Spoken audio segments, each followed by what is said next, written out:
And so you guys by now should have a sense of how you're going to spend your time. You should have an idea of what you're going to do every single day. You should know what you're working towards every single day, and you should have some intention, right? I always say, don't go about this business haphazardly. You guys have the ability to help people with their largest investment of their entire life. You guys are now running a multi-million-dollar corporation. You have to feel and you have to act like that. So plan everything, strategize everything. Look at Sisu every single day, track that, help yourself with your own KPIs, your key performance indicators, and make 22 the best year that you've ever had. So let's do this. Before we go ahead and get started, it's been a minute. She's back on, but I want to turn it over to the Glam Agent. And the Glam Agent, how'd you know? She knew I was talking about. Because I haven't been on in a minute. All right, she knew I was talking about it. So Glam Agent, a lot of stuff going on in your life. I want you to bring us out of the tunnel and bring us out on the field on this beautiful January 5th. So let's hear it. Well, first off, good morning. Happy New Year. And no, I don't look like the Glam Agent right now. I'm just kind of rolled out of bed and it's freezing. But I just want to say, like, I am so happy to be healthy. No more COVID. Walking, breathing, my family's good. I'm just thankful for like the basics. So going back to the basics, just think of those things. I know life is hard. I know we're probably all dealing with a lot of different things, but look at the basics: healthy, walking, breathing. We're not in hospitals, we're good. And we have the ability to do whatever the hell we want. So whatever you put your mind to, you can do. And I've proved that to myself in the past 2 days. So if I can do it, you can do it. I love it. I love it. Yeah, like my buddy Jersey Tom, and if you guys are ever up in wine country, hit him up. He's got the #1 reviewed and most reviews on Yelp for private wine tours. The dude was a quadriplegic for 7 months of his life, couldn't move any part of his body below the neck. And he always told me, he's like, hey man, life's not a dress rehearsal. I'm thankful just to be able to get up and stand every single day. So he's like, when you think you got problems and you think you guys have challenges in your life, he's like, I'm just stoked to be able to get up out of bed. He's like, don't take anything for granted. He got his first tattoo. It says, life's not a dress rehearsal. And he runs this cool wine company, private tour. He's the only dude that's up there that does it just himself. And he's this cool dude from Hackettstown, New Jersey, and he is living life to the fullest. So I totally agree with you, Christina. So let's get right into today. So you guys, you may want to take some notes. If you don't, it's cool because I'll recap and I'll put these resources and I'll put the slide deck into Slack in case you missed it. As we grow, the Botox. I don't have Botox. I'm not going to give Botox, but hey, I'm not knocking anybody that does. All right. As we grow and as we come together, what's happening is that we are spreading out to all these different markets, which I think is very indicative to what's happening throughout the Bay Area, is that the consumers, you know, from pandemic are going all throughout the Bay and even going to outlying communities and cities that they never even thought about. So being able to have us all in one space and sharing what we're hearing, it's going to bode very well for us. And when we're having these high level conversations with our consumers. So first things first is I want to take a look back. I've been doing a lot of reading, a lot of research, a lot of note taking, and I want to kind of put it all in one place. A lot of times, you know, we have to think about how we learn.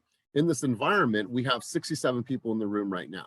We have the auditory learners that can just have this on in the background. They're still picking up information. You have the kinesthetic learners that are learning by the feeling of what is being said.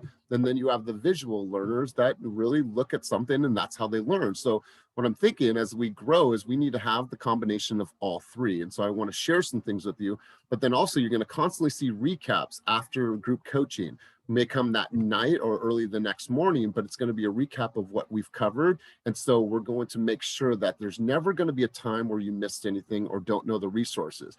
They have Demian said, hey, there's a dope book that you guys need to check out. We want to make sure to have those minutes so you guys can go back. You can order the book on Amazon, be like, damn, bro, that's a dope book. Thank you for dropping that resource. Any resources that we get, links, plugs to anything that you guys are speaking about, I want that always to be constant so you guys always have the recap. So let's do this. Let's dive right into it, you guys. We have 70 people in the room, so no time like now. So let me go ahead and present. and we're going to go through a couple slides. Now, mind you guys, this is not my normal flow, so I'm going to do things that are a little bit different if I'm going to ask you guys to be different. So Fast Real Estate Group Coaching, what I believe we are doing is we are coaching you guys to confidence. I believe that if you work on the mindset, you work on your skills, you work on your delivery, you work on your presentation, you understand the market, you become a data scientist in regards to the market, I feel that those are all things that are going to build your confidence. When you're at the table with the seller, when you're at the table with the buyer, we want to make sure that you guys have the confidence. I always say this, and I got this from John Cheplack, we are not just coaching the person, we are coaching the human. When we as leaders can reach your emotional motivators, your triggers, this is where we can provoke change, and that's where growth can happen. Until that, we're only cruising the surface. And I'll tell you what, I'm not knocking any other company out there, but I know because I've been there. A lot of other real estate companies out right now are cruising the surface. When you go to trainings, when you go to coaching, I just don't feel like there's much depth. So I promise you guys that I constantly want to reach different levels with you guys, and I want to get a little deeper in these rooms, and I want to make sure that we are truly, truly taking the best out of this environment. So let's get right into it. I want to have a market conversation. This is a great opportunity for us to learn and grow from each other. So let's just get right into this morning. So let's take a look back at how we got here, because obviously we are in a crazy real estate market, but there were some key factors that led up to where we are now. Hey, you guys, really quick, I don't have my screen up to look at everyone's faces. If you are not talking right now, I need everyone to put themselves on mute so we have no distractions, because this goes on YouTube. Thousands of people are going to see this over time. Just please make sure to mute yourself. Thank you. All right, so taking a look back, the Great Recession led to a massive slowdown in home building, right? And so I want you guys to really think about this in context of how we got to where we are and how to have this style of communication with sellers and with buyers. A healthy economy and low interest rates resulted into more buyers than available homes for sale. It's the supply and demand conversation. The growing population of millennials entering the market, it was more than the baby boomer generation, which was second to the millennials in the market. Buyers have been able to stretch their housing budget as interest rates have dropped significantly in the recent years. During several periods in the last decade, interest rates fell below 4%, so unheard of in the years prior. I don't know about you guys, but I've heard all the stories about the 80s, and the 80s were at 18 point something at one point for interest rates. So that obviously gives people more buying power, and it allows them to purchase more of a home because they're not having to pay this abundance of interest over time. So let's stay here, you guys. There have been fewer than 2 million existing homes for sale each month since October of 2016, with all-time low of just 1 million homes on the market since January of 2021. At no other time, going back half a century, has the number of homes for sale been that low for that long. Measured against the pace of sales, the supply of homes hit a record low of 1.8 months in December of 2020. A healthy, balanced market is defined as a supply of 5 to 6 months of inventory. The shortage has obviously created an extreme seller's market, which we have been experiencing. We've been experiencing this since pandemic, and it has continued. Will we see a slight slowdown in the next month or so? Perhaps, but I don't see this turn into a buyer's market anytime soon. So continuing on this conversation, during the 2010s, the median existing prices rose an average of approximately 4.6 per year. However, between June 2020 and June 2021, they skyrocketed over 23%. New homes and new builds reflect similar trends. During the early 2010s, new home prices rose by an average of 4.1%. As of mid-2021, the median price of new single-family homes rose by 15.7% compared year over year, the largest 12-month gain since the late 80s. Or excuse me, since late 80s. Housing deficit was a direct reflection of the collapse of the construction industry following the Great Recession. So stay with me, guys. After a 15-year, from 1996 to 2006, rise in single-family home starts, from 835,000 to 1.7 million units, production collapsed up to the Great Recession to allow a point of 356,000 single-family homes starting in Q1 of 2009. This is the lowest point since 1959 when records began. Meanwhile, People are having more babies, right? More people are coming to our country. The nation's population and immigration growth climbed at a faster pace than the past few decades. Between 2008 and 2020, the U.S. population increased by 25.6 million, and the number of homes rose by 11.7 million. So when we think about this is obviously the conversation about why we are in the situation that we are in. Now, mind you, it has caused us to be super busy, but it's also causes so much more competition, and it causes us to be even more sharper than in what we're doing. We need to be educated as to understand the trends around us in order to be able to communicate what is happening and set clear expectations for your buyers and your sellers. So if you guys know the showing time report, showings exceeded pre-pandemic numbers. So in 2019, 107.2 million homes showed, 2020, 156, and then in 2021, 1,075.7 million homes showed. So you guys have to look at this in a way to say, okay, how can I take some of this information? How can I take some of this data, and how can I have a conversation with my clients and really educate them? I always say this: as an agent, you guys got to be two things for your consumers. You have to be a leader and you have to be an educator, right? You have to teach them and you have to lead them throughout the process, right? We are not door openers. We are not Redfin agents here to just to show you a bunch of homes. We are here to advocate, educate, and make sure that we're leading you through this process. So let's have a quick local conversation, and I'm gonna open this up to you guys. So the low. So home prices in the Bay Area and surrounding markets increased drastically in 2021. Here's some stats for you guys from the North Bay, the East Bay, Silicon Valley, and San Francisco. Now, obviously, some of these markets are not markets that you cover, but let's have a conversation about this, because I don't see any signs of things changing. I don't see any signs of things going downward. What I do see happening is that interest rates are going to hike up a little bit. The interest rate hikes are going to lead to us seeing a slight slowdown, but I don't think it's going to change drastically. So a couple things that I want to share with you guys before we have this open dialogue and have an open conversation: where to go for these resources. When we have these conversations, I want to start off the new year making sure that you guys understand some key places to go to get information about what is happening in the local real estate market, as well as the national real estate market. So let's just take a look at some of the areas where you can find the data.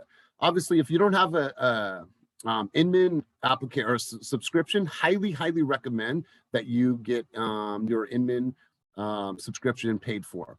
T3trends.com, you can see great articles and you can see predictions about what's going to happen in the real estate market. KCM blogs. Now, I put this on here and I mean this with certainty and conviction. Do not use on your social media, on your wall. Now, use the information that KCM provides you, right? It is great information, but who's to say that you cannot create a video based on what you heard from KCM? Who's to say that you cannot create a template on your own that looks something that is indicative to your own brand? So use the KCM blogs, but don't have your wall look like a KCM advertisement. Altos.com is called to action. It's a great way for you guys to pull local data that we can see what's going on. You can put in different zip codes and you can just get really granular no matter where you are with what's happening in your local market.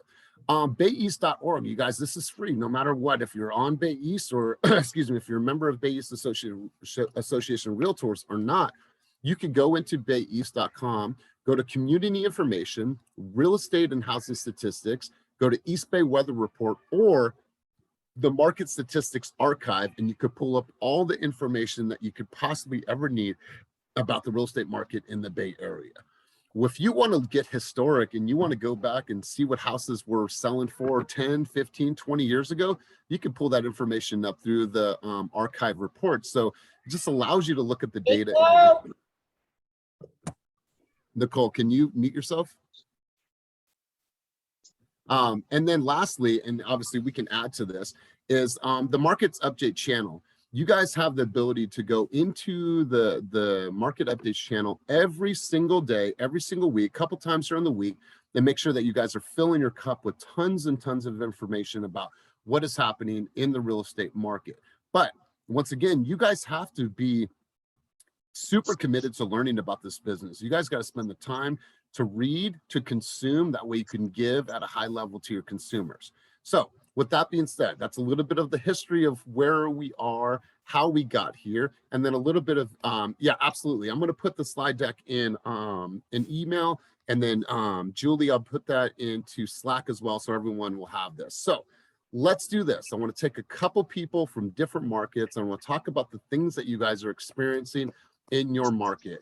I'm going to go over to Joe Ellen because Joe Ellen just got into contract. Once again, Joe Ellen got into her first contract as a fast agent. So let's give her a round of applause. Congratulations. Yeah, right. All right. So Joe Ellen, tell us about your market, what you're experiencing, what you saw, what you were up against, and what were some things that you faced in your market. And let's hear you just do a high level conversation about what you've experienced in the market. So, multiple offer situation. This was in Vacaville, actually. Just limited inventory. You know, we had to keep bumping my client up as much as we can. So I had a great lender that was able to kind of keep going up a little bit. And basically just learn from you guys about the terms. You know, the better the terms, the stronger the offer. But yeah, there's hardly any inventory right now. I'm looking for a condo for a client, and I've gone outside of the area within 5 areas, and there's only two condos to choose from in her price range, and they have issues, and you know, you don't want them to just grab whatever one's there. But yeah, it's really challenging right now. So Joanne, let me ask you a question. When you talk to the lender about increasing their buying power, how much did they increase their buying power by, and how much did it affect their monthly? It only their monthly didn't go up too much, but it affected their buying power by 50,000. Okay. Which was huge. Yeah, 50,000 interest rate is what, 3.75, 4%? Yeah, I think it's 3.75. Yeah. Yeah, over the course of 30 years, people don't realize that. They see the immediate, but when you help them understand the long term, that can still fit into their budget and it's still comfortable for their monthly. So good stuff, and congratulations. How did you meet this client? My first OpCity lead. Beautiful. So I joined OpCity in October. I got the lead November 18th, got him approved with my lender and in contract by December 29th. November 18th. So that was fast. And I told my lender, I said, I'm with Team Fast now, so we got to work fast. And she's like, okay, let's go. So guys, I love this. And just to reiterate this, yesterday we had our onboarding orientation for OpCity, for Rise, and for the lead sources. We didn't have as many people as I thought were going to be there. So every single week we're going to be doing this onboarding for Rise to get you guys these leads. Now you have 2 ways of looking at online leads. These leads suck, or hey, a lead is a lead. I get an opportunity to talk to somebody. I'm going to take this, and you know what? Somebody is going to be ready. And so yeah, no, I have another buyer right now too. Like I said, I've only been working. This one's Ojo, but it's a numbers game. You just got to answer the phone.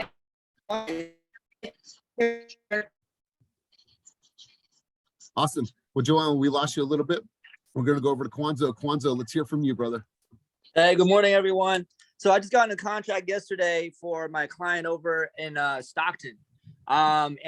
Basically just echoing what you're saying, Elias, the market is still super high right now. You know, usually people think, you know, because of the seasonality, December, you know, it cools off, everyone gets the holidays. No, I think because of the low interest rate, everyone, you know, anyone who's not under, economic rock knows that inflation is high, and everyone is thinking about what's going to happen when interest rates go up. So I think that's definitely fueling this continuous demand. And of course, we have extremely low inventory, especially right now because of the holidays. So, we definitely have multiple offer situations. Basically, I'm in a situation where, we had to put in multiple offers just to get something going.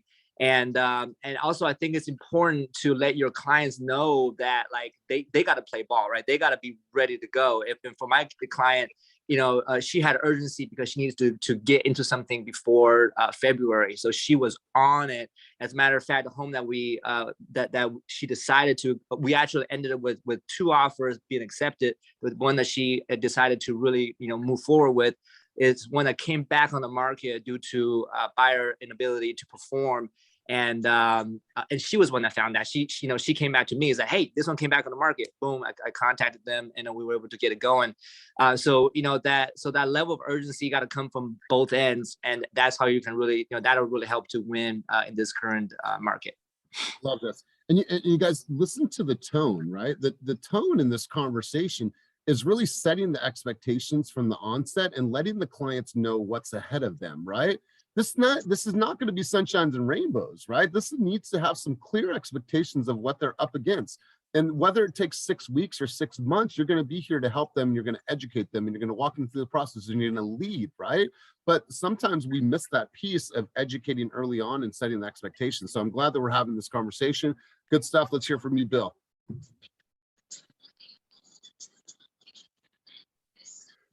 I just wanted to say, kind of on the same thing you were talking about, the market, and think I got a call out of the blue from a friend of mine, and I was just texting with him. He saw me active over here. He wants to put his house on the market in 2 weeks. He bought it 4 months ago, Eldorado Hills in Blackstone, $975,000. Put $25,000 in for all new flooring. Even with his house as a comp at $975,000, it's going on the market in 2 weeks for $1,050,000. So the growth is still there. I mean, he's only on this house, but in order to get it, because I'm one of those, I tell everyone, I've only been doing this 2 years, I'm still learning, but I've found the easiest way for me to get active in action is playing I'm self-employed. It's my business. It's what I want to do. He has 7 friends that he reached out to be their realtor. He said, give me your best deal. So I called him back. I ran all the numbers and I said, hey, you're a good friend. I'm a Mason. He's a fellow Mason. I said, you've only been in it 4 months. Here's my absolute best deal.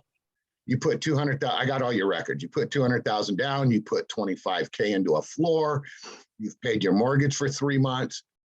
I'm not going to be greedy. I'm dropping my commission to 3%. I only need to make 10, 12K. I don't need to make 30K off you for your deal. And you'll make back every penny you spent on this home. He said, dude, you're selling it for me. But it's got to get that aggressive. All of his friends he goes camping with, they still want max dollars when they hear $1 million homes. They want 5.5%, 6%. So I just, and then like the lead things, I've had success. Opcity gives nothing but junk leads for your first year. I pulled my stats up. I basically fired 84 clients to close 3 deals. But I'm working with 2 right now. Came in, I had 1 success, called me as a $10,000 land, sold her a $400,000 home. Of another guy called me, this one's a Redfin referral, $250,000 piece of land. They want to build it and do church. We're now negotiating, looking at, and trying to figure out how to make the all cash offer for a $3.2 million 85-acre piece of land, because they're looking in neighborhoods. And you can't put a Hindu temple in the neighborhood if it's gated community. We got to find the right location, the right things, the right land that's available. You don't need 84. It's RE5. We buy 84 acres. You pull off your 15 you want and put the other 60 back on the friggin' market. So it's being thoughtful, like you said, educating them. What do you want? Where do you want it? Now, how can we make it happen? We may have to go overkill and get this back to accomplish that in this market. So it's a lot of creativeness and not being greedy. I just look at it as putting their needs first. My money's going to come over time because I'm doing the right thing for my client. Yeah, no, absolutely. Absolutely. Love this. Love this. Kevin, let's hear from you. Tri-Valley update, my man. What are you experiencing in your market? High price points in your market, very, very niche market when you think about Danville, San Ramon. So what are some things that you're experiencing in your local area? Every Zillow call right now is for the same one house. It's crazy. There are, I just looked at the numbers. There are 15 homes in the Tri-Valley, 15 homes under 1.1 million. That's it, 15. There are 34 under 2.1. That's crazy amount of supply issue that we have. If you want to be competitive right now in this market, you've got to get pre-approved. We've got to get you all the way to underwritten if we can, and we've got to move fast. I'm having specifically buyers are missing out because they're not listening and they're not preparing properly, and they're getting hurt a little bit. And so you've got to get your buyers ready and prepared to compete. You've got to take our guidance and move quickly when we've got an insight on something that might be coming to market. I had one on Monday. I was showing one house, and the agent that was ahead of me, she's like, I got another one coming this week. I got her card. We went right over there. We were the first people to see it. And it wasn't even on the market yet. We've got to take advantage of opportunities like that if you want to have a chance to get in now. Stuff. So when you talk about the amount of houses that are available at that price point under $1 million, how are you pulling that data, and where are you specifically going to pull your data? I'm just going straight to the MLS, and then I just sort it by, most of my buyers are under 2.1, but everyone's above 1.2. So, we're looking at less than 30 homes in 5 cities: Danville, San Ramon, Pleasanton, Dublin, and Livermore. Right. And there's maybe 5 that are on the market right now, more than 10 days. And half of those are still coming soon. So you've got like 2 or 3 properties that are sitting. Nothing's even sitting. It's super tight. Beautiful, beautiful. And I'll tell you what, like, this level of conversation is the level of conversation that needs to be had with your clients. This level of like really lasering it in so they hey, someone's talking or has themselves not on mute. Can you please mute yourself? Thank you.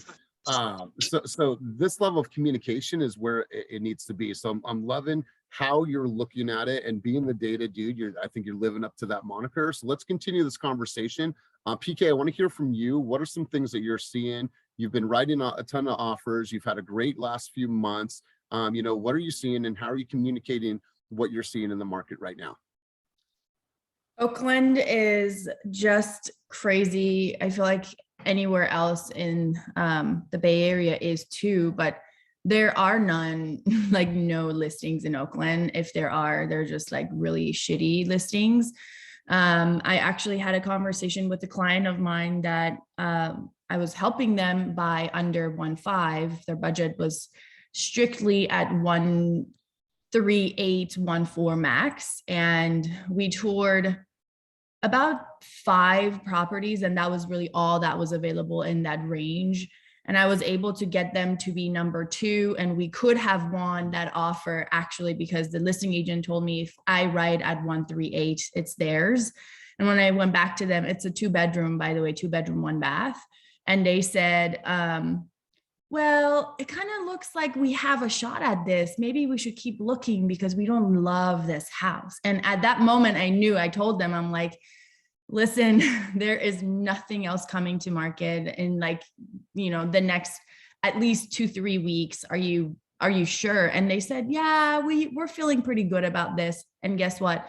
It's January. This conversation was back in December, and there's absolutely nothing on the market. We're still looking, and they're now trying to get a condo. And that's what I told them. At this point, I told them they should probably wait until February to see if any new inventory is hitting the market. But Oakland is pretty dry. I have 2 other buyers trying to buy at 1.5, and there's still literally nothing available. So it's a little bit of a waiting game. And I'm really hoping that we get some new inventory. So Oakland is dry. Elias, can I say one more thing? Yeah, brother. And then we'll turn to Demian. Just so even on the seller side, I'm starting to see listing agents price like 30% under market value just to get so many eyeballs on this thing. I just saw one come up in Livermore today. It was like 1.1. I'm like, that's a 1.5 house, easy. So now we're back to that game as well. So buyers are getting deceived. Oh, I can afford this house. Everybody goes, and they go, sorry, it's not in your ballpark. It's tough, super. Yeah, and then when that happens, what are we up against? We're up against appraisal shortfall issues. If they don't have a ton of reserves, then that's our challenge there too. And so it's like, oh, I'm in contract. Woo! I went over. But then the appraisal comes in, I have a contingency, I'm out. So man, now I'm back at square one, right? I'm back at square one. So I hear you, Kevin. So Demian, let's go over to you. And then after that, we're going to go over to Gabrielle. I have a turned over plant really quick. Let me put this over in the cat, just turned it over. So Demian, let's go to you, and then Gabrielle, you next. No, I was just gonna say to PK and Kevin's point, I had my last client that I just closed with a couple weeks ago. They were looking in Oakland for like 3 months, and we put in about 9 offers, and all of them, you know, we weren't close enough and didn't get the offers accepted. They started extending their search to Richmond, lost out in Richmond too. And so they basically found a way to borrow cash from a family member, borrowed $1 million cash from a family member so that we can do a cash deal. And so they ended up purchasing in San Pablo, you know, basically next to Richmond, in Richmond. And the house is huge, but they had to get really creative to get an offer accepted. And when I posted the house on Instagram, some guy that knows the area, he's like, $1 million for a house in San Pablo, they're not smart. I'm like, no, this is the future. The house may not be worth $1 million now. It might be a 900,000 appraisal, but that remains to be seen. But anyway, that is the future. Like, there is such a shortfall. People are extending their searches and paying more money in areas that they didn't even know existed a lot of these times. So I have to chime in here. When I seen your post, I almost fell out of my chair. I said, what? I said, thank you so much, because I own a property a few blocks away, and I love you for that sold comp. No, I used to, as a kid, I lived on Powell Street, like 3 blocks away. But yeah, the house is huge though. It's like 3 bedrooms underneath and then 3 bedrooms on top. So it's a huge house, but it is San Pablo, and $1 million. It is San Pablo, honey. It's a little crazy. Hey, you know what, Elias, I have a question for the team, because I had something come up here in Brentwood, guys. A house came on the market at $792, just like Kevin said. Everyone's all of a sudden pricing homes in the 7s. Nothing's in the 7s. You're getting multiple double-digit offers. I went in super strong. House was $792. I told my clients we've been outbid it 7 times. I said, we're going in at $850. I said, but I'm going to tell you guys now, you have to see the value, not in money, but in the value that you want to live in Brentwood. So we did that. And I said, hey, if the appraisal comes in, we're going to have to pay the difference. The company did an appraisal waiver. Have you guys seen that? It was the first time I've ever seen it. They're not even going to appraise the house. They're just going to take it at $850. So my client's going to be able to finance it regardless. Have you guys seen that? All right, so you guys chime in. How many of you have seen this? I have. I've seen that a lot. Is your client putting a significant down payment down on the home? They are. They're putting down probably like over 300,000. That's what it is. They're putting such a significant amount down, and Carmen, if they can find Carmen, can you turn your volume down just a little bit? It's super, super loud. I want you to hear me. Can you hear me now? Better?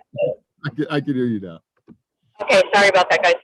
So yeah, if they're putting a significant down payment down and there is comparables in the area that'll support the price, they won't go out there. They'll just do a drive-by, or not even a drive-by sometimes. Yeah, the loan officer told me, no appraisal, Misty. We're not doing an appraisal. I was happy because I didn't want my clients to have to come out of pocket even more money, because the home wasn't going to appraise. The best comp was $815 6 months ago. So I was like, no way, it's not going to come. Success consulting You have to also look at will help you to be more successful Chris, on the keep this platform. up, bro. You have to also look at what percentage of the home are they actually financing, right? That's what the bank is going to look at. If they're putting 300,000 down on a home that you are writing at 850, they know based on the comp that house is going to comp. You putting such a down payment in, that says, okay, well, they're putting such a huge down payment on the bulk of the house. That makes sense, right? It makes sense because they're not financing the whole entire house. Now, if they were putting 10% down, 20% down, I guarantee you they'd have to come out of pocket for that shortfall, right? They'd have to. But yeah, this is something that you'll see if you have these people that are putting in large amounts of money. We had a couple other people chime in on this subject. I see some hands up. Let's go to Gabrielle next, but Quan, you've had your hand up for a minute. Sorry, bro. Oh, yeah. I mean, just on the market update, just basically echoing PK and everyone else, despite there being less buyers out there because we're seeing that seasonal shift that happens every time around Christmas and New Year's holiday. because there is less inventory, competition is overall very high for the few homes that are coming to the market, especially when they're newly remodeled, you know, that 3-2 or that 2-1 that everybody wants in Oakland, or crowd pleasers in other ways with the location. And yeah, like I'm definitely seeing homes being listed way beneath what comps are saying that it's actually going to sell for, just to get more eyes on the property.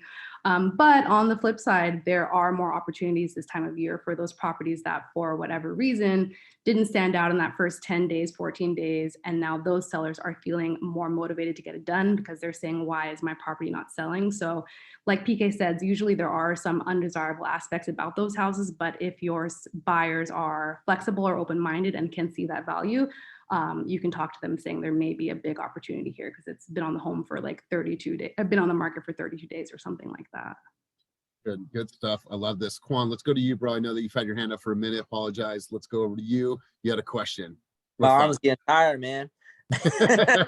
I mean, I just want to just say one thing, like, you know, in terms of what Kevin was saying about like making sure that, you know, you get the pre-approval and the, you know, ideally the underwriting, the pre-underwritten pre-approval. The other thing is the proof of funds, right? Like making sure that they actually have the proof of funds. And some people that have it in like 401k, if it's not already in a cash reserve, like if it's not liquid, make sure you have that conversation super early to make sure that they have the time to get their money out and actually in the bank, because that makes a difference whether or not your offer gets accepted as well. Because if you show, you know, your proof of funds, half of it or, you know, a portion of it is in a 401k tied to a bunch of equities, or, you know, it's tied into crypto and all that, especially crypto, they're going to want to see all of that stuff actually move into a cash position before they even want to consider you.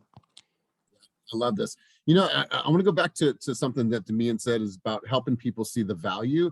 I sold a house last year, mid-year in Maxwell Park. If you guys are familiar with Oakland, it's one of the most desired neighborhoods in all of Oakland. Well, if you think back 10 years ago, Maxwell Park wasn't what Maxwell Park is today. It has turned over the years and become this prominent area of Oakland.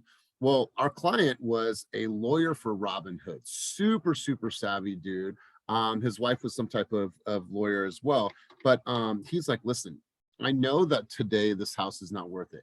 They had $125,000 appraisal shortfall. The only way that we were able to get his offer won is to write a non-contingent offer. He wanted us to submit the offer even though they had an offer due date. And that was the time where everything was a due date, right? Well, we did that no matter what. We told him like, hey, man, this could affect our reputation, but we're going to submit the offer anyways for you because this is what you want. And they came up, the appraisal came out, they were $125,000 short.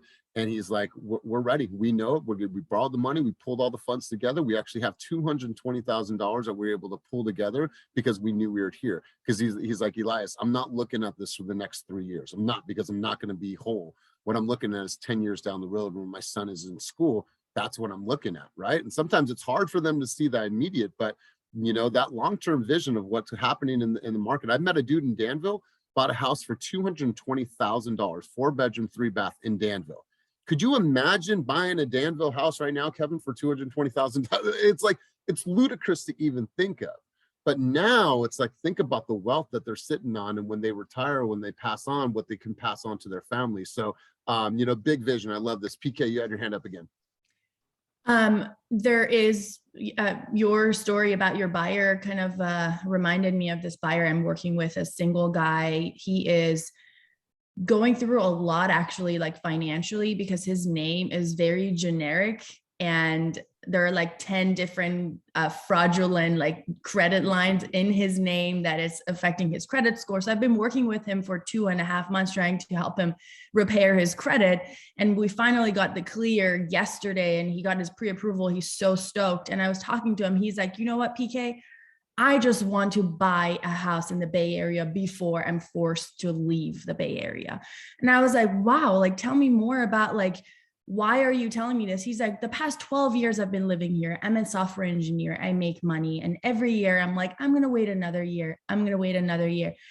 This is my last chance before I'm forced to move back to Michigan, which is where he's from. And he was like telling me this. I had goosebumps all over my body. I was like, I hear you. Like when we bought our house 2 years ago in Oakland Hills, everybody in San Francisco, our friends were like, you guys are crazy. Oakland Hills, like 1.3 you pay for a house in Oakland Hills, you're crazy.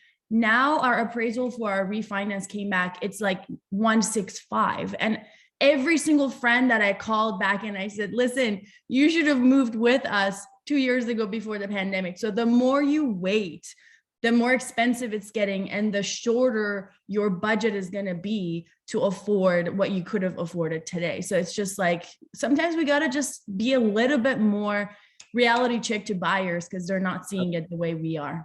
Totally. And you guys, here's what I want you guys to do in these group coaching sessions is I want you guys to build your catalog of third-party stories. Third-party stories help it become more real. You know what, PK? You actually remind me of one of my buyers, Mr. Jones, that I was working with a couple months ago. He's an engineer like you. And you know what he told me? And share that story because now you're coming at him at a different angle. You're sharing real life experiences. So you guys store these third-party stories and use them through your presentations. Melody Cleone, let's turn it over to you for a second. You got your hand up. Yeah, you know, this was a really just super informative subject. I'm really glad we're having this conversation, and everyone has kind of like brought me to my story right now. And thank you for everyone for sharing, because it just makes so much more sense to me as far as why we did what we did and why we bought in Oakley. So like, basically I'm a Walnut Creek girl. I always say you can take the girl out of Walnut Creek, but you can't take the Walnut Creek out of the girl. So here we are after 30 years, my husband and I decided to buy an Oakley 45 minutes away. We knew that it was a stretch for us. I felt like I was moving to another state, to be honest, because it was just like, I'm so used to Walnut Creek. I know all the back roads. I know like the city like the back of my hand, right? He's from Martinez. We're like East Bay people through and through. But we saw such an opportunity right now in Oakley. As you guys know, the agents that are writing offers in Antioch, Pittsburgh, Bay Point, all of those cities right now, it's super, super competitive. I remember writing an offer for a property in Antioch, and there was 33 offers on that property, and it went for $150,000 over the listed price. And I was thinking to myself, like, wow, in Antioch, like I could expect seeing that in Oakland or Berkeley or Piedmont, but not in Antioch. And so that was maybe last year. Well, fast forward to today, we wrote an offer on a property in Antioch before we got our offer accepted on the house in Oakley, and it was not accepted. There were 6 offers on the property and we got outbid, right? And so we got pushed out and thought, let's go look in Oakley. Let's think outside of the box. Let's think unconventionally, right? And so we found a place in Oakley. Well, there was multiple offers on the house in Oakley too that we're in now. The only reason why we got it was because we ended up giving up our commission to the sellers. And so the sellers, this is really interesting, bought the property that we are in right now 5 years ago for $350,000. Today, we wrote the offer at 710 and we got it at 710. 5 years from 350 to 710 is how much it appreciated. It appraised at 730. Comps in the area are up to 760 in the same exact neighborhood. And it's crazy to think that in a couple of years, we're going to be able to build up enough equity in this home and be able to sell it for probably around $900,000 or even $1 million, because I could see that happening as well. So, you know, a little bit of a sacrifice up front in order to get some fast equity in this property. We're not going to live in Oakley forever. That's for sure. Like my goal is to move back to Walnut Creek or Lafayette one day. And I want to raise my kids out there, and my family is still out there. But it's just a really interesting how, you know, 5 years ago, they bought the house for $350. We got it today at 710. And it's like in a few years, it's probably going to be $1 million property because everyone is getting pushed out this way. And it's just crazy, like, to think that. And once again, congratulations to you and Costa. But we have excited, to, Melody. Right? We have to look at this and like, unless you're a baller and you understand how to day trade, whether you know how to sell NFTs and you're into crypto. I mean, there's great things out there to make money, but I sold a house in Antioch almost 2 years ago. They were 23 and 24. I've told the story before. They came to our 10-5 event. Right now, their home is worth $110,000 more than what they purchased the house. At 24 and 25 years old, I don't know about you guys, but I didn't have any investments that gave me $100,000 return within 2 years. Shit, I didn't even have investments at that time, right? So to think about that, it's going to take some time, but I don't see it something drastically happening in the Bay Area where it's like, oh my God, people are going to lose money. We're not going to do a 2008, 2009. That's not going to happen. The banks are more strict now. There's more rules. It's not just like, oh, you have a pulse, so you get a loan, you get a loan, and you get a loan. It was the wrong time for the banking industry. They made some huge mistakes. And so, Melody, congratulations to you and to Costa. I want to go over to Anna. Anna represents the Stockton market. She's been a top producer out in this market for many years. So Anna, I want to hear from you. What are some nuances and things that you're experiencing? Because we know a lot of the Bay Area clients are moving out to the Stockton and the Central Valley area. Hello, everybody. This is my first coaching call, so I'm excited to meet everyone. So we're seeing the same thing because, the Bay Area people are coming into the Valley. It's changing the market a lot. Typically in the Valley, they don't pre-inspect. So it's kind of crazy when people are asking you to remove contingencies and remove all contingencies. And that's very common. It's very common for people, which wasn't as common before, especially because we were hit so hard during the foreclosure market. I think there's a lot of precaution with buyers in the area, but you're seeing people pay 30, 40, 50, 60,000 over appraised value. There was a house in Manteca that was a big deal in the Valley because it sold $100,000 over value. So, and the incomes don't support the pricing, but you're even seeing it in the rental market. So it makes more sense to buy than to rent because I lived in Walnut Creek. And when I was looking to move back to the Central Valley a year ago, before deciding to purchase, I was like, okay, maybe I'll rent till I find something. If I don't find something immediately, the rent was the same that I was paying in Walnut Creek in Stockton. I was like, whoa, that's huge difference. It doesn't make sense. So we're seeing the same thing in inventory, and, people don't care for homes the same as they do in the Bay Area, and they don't prepare for sale as they do out there where they do pre-inspections, pre-repairs. So you do see people just waiving those things where it's interesting to see what will happen here in the next few years with, with contingencies being removed with condition of properties. Yeah. Yeah. It's affecting every single market. So really, really appreciate the insight. I'm going to go over to Terry. Terry, if you can, she is super active in new homes. She understands the development. So Terry, if you can give us a high level conversation of what you're seeing from the new build side and new dev, and let's hear from you. I would definitely suggest, if you're advising your clients to look at new homes, that you do your homework first in whatever area there is to make sure, because a lot of the builders are now saying, we don't need you. They have waiting lists and they're not. I think Lennar is one of the builders that are already saying no commission. A lot of them have reduced down from 3 to 2.5. Now they're at 2. So you have to do your research on what community is paying the highest and try to focus on that community. So if you do your research on all the new up and coming communities, then you know the ones that will co-broke and the ones that won't. And I'm not saying don't steer the client away from it, but I'm just saying be clear. It's business, so you have to know, you have to really reach out to the sales agents at the communities and be clear ahead of time before you just go popping over there. Your client falls in love with the house and then you find out you don't even get paid. So let me ask you a question, Terry. In the markets that you serve, where have you seen the largest amount of builds? I know that you're seeing all kinds of builds. You're familiar with the local builds. Where is the biggest, the highest amount of builds that you see in the market? Well, everybody's going to River Island right now. They basically have a master plan community that's just going to have so many homes that they're going to be building out there. So we've kind of switched our focus to new homes out there. Because I live here in Oakley, of course, I kind of stay in tune with what's going on here in the community as well. But I definitely Lathrop, California, River Island. Oh, hey, neighbor. Hi, girl. Don't be talking about Oakley now. Come on. I Get like with the- Oakley. I like it. She bought a house there. She like, we're going swimming at her house. Yep. I remember when my husband we came in 98 to Antioch. The first house we bought was 160,000. And we were like, how in the hell are we gonna pay for this crap? So it's amazing the growth that people have gotten out here in Contra Costa.